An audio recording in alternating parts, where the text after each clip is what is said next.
Hi, and welcome to round 2 of What Do You Know When You Know a Word? In this video, we're going to look at word pairings. Let's get started. What's wrong here? Where do you keep your pans and pots? Nobody would say that. Where do you keep your pots and pans? Please pass the pepper and salt. I don't think anybody would make that request. Instead, they would ask for salt and pepper. The marketplace is ruled by demand and supply. No, it's not. It's ruled by supply and demand. Where is the found and lost department? I never heard of it. Oh, lost and found department. That I know. A society cannot exist without order and law. Well, I don't know about that. I know it can't exist without law and order, however. What you've seen is an example of 5 word pairings. Let me review briefly. You have in your brain what I call your speaking brain. This is the CPU. This is the area that takes charge whenever you're involved in any language-related activity. It houses information about meaning, pronunciation, and spelling of all the words that you know, in addition to a host of other information. Meaning, pronunciation, and spelling are 3 critical components that you must be in total control of if you're going to use words like a native speaker. However, those are not the areas that we're going to explore in these videos. In the previous video, we looked at what you know about word changes. That is, how words can change to alter their meaning or their part of speech. In this video, we're going to look at word pairings. You saw 5 of them in the previous screen, all of them joined by and. You have an amazing number of them in your speaking brain, most of which are not joined by and. Let's take a quick look.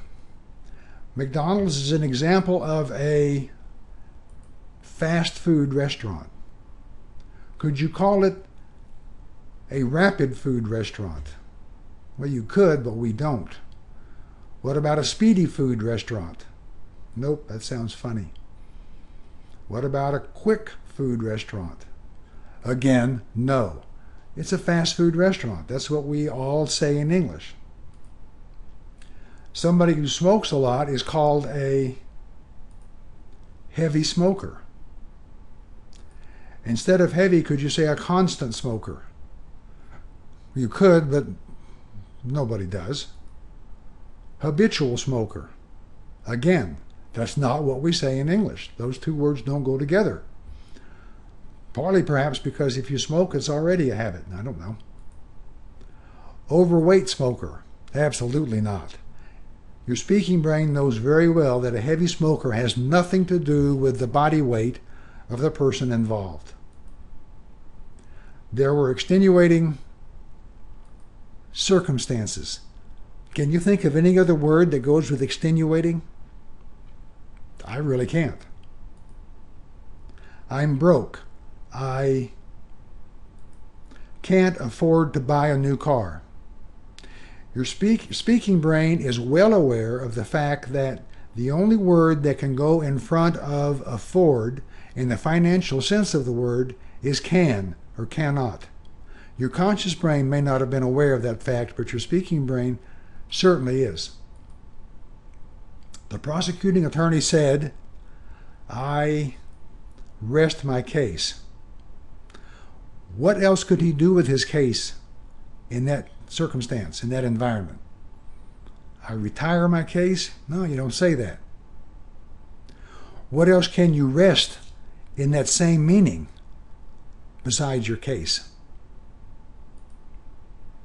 All right, here's another brief exploration into what your speaking brain knows about word pairings. Your task here, and it's a very simple one, is to decide whether you need do or make to complete each of the following phrases. You make a profit. You don't do a profit, you make it. You make a mess. You do the chores. You would do a favor for me. You'd make a phone call. You do your best. You make an effort. You do your hair. You make a mistake, and you make the bed. It turns out that in English, there are over 30 things like this that we have to use make in front of, and over 55 things in English that we have to use do in front of. Your speaking brain knows all of them. Do and make are not interchangeable in these environments. You can't say that you do a profit or do a mess, and you can't make the chores. When did you learn all of this? You undoubtedly don't remember. It was part of what you acquired as you grew up in a native-speaking environment. It was stored in your speaking brain, ready for instant access. Is this difficult for non-native speakers? Absolutely. There's very little logic to help you decide whether to use do or make in each of these situations. The one rule that I've discovered has about as many exceptions as it does followers. And they're not interchangeable. Matters get even more difficult for non-native speakers when they look up do and make in their native language dictionary, and they find that both words translate to the same word in their native language. Let's look at a few more word pairings joined by and. Bride and groom, touch and go, heart and soul, huffed and puffed, skin and bones, ladies and gentlemen, peanut butter and jelly, bread and butter, back and forth, bacon and eggs. No problem, right? Very simple for you to complete. Now I want to look at a few strange word pairings. I call them strange because they contain a word or words that you may not know the meaning of or may never use in any other environment except in these pairings. Let bygones be bygones. What exactly is a bygone? Can you let one of them be one of them? Can you use bygones in any other environment besides let bygones be bygones? I can't. Treasure trove. What exactly is a trove? You may know, I didn't. I had to look it up. I used the expression for years without realizing that I didn't really know what a trove was. Duffel bag. A bag for duffels. What exactly is a duffel? Again, I had to look it up. I didn't know what it was. I knew what a duffel bag was. Didn't know what a duffel was. Taken aback. What else can you be with a back except taken?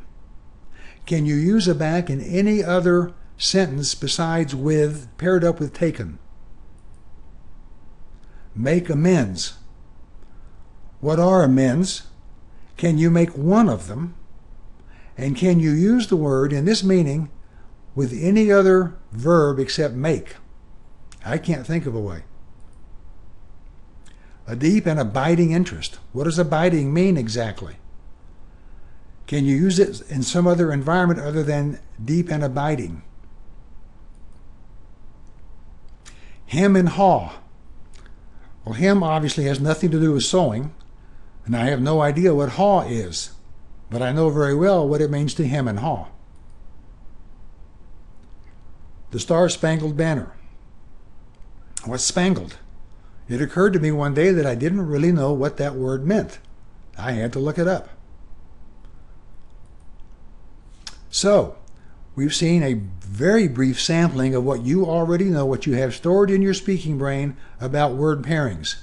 What was your job when you were born? You had to learn approximately 100,000 word pairings, some joined by and or, many not.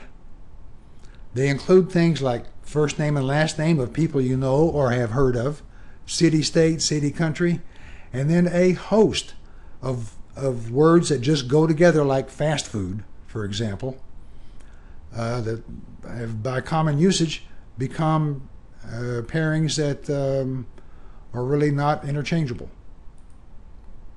You had to learn which word comes first in each of these pairings. You had to learn them so well that you could recall them instantly as you were speaking or writing, and that you never forget them.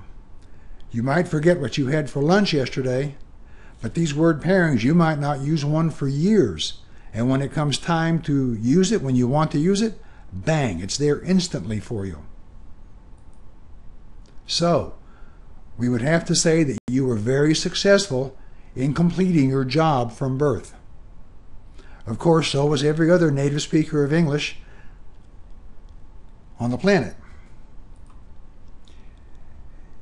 If you find this interesting and want additional information, please go to languageandbrain.com, my website, where you'll find links to more information about this whole body of knowledge that is hidden away in your speaking brain. I will be putting out more YouTube videos. Languageandbrain.com will contain links to all of them. I have written a book and am currently seeking a publisher. The title of the book is What Do You Know When You Know a Word? The website contains more information and excerpts from the book. I hope you enjoyed this presentation. I thank you for taking the time to watch it and look forward to hearing from you.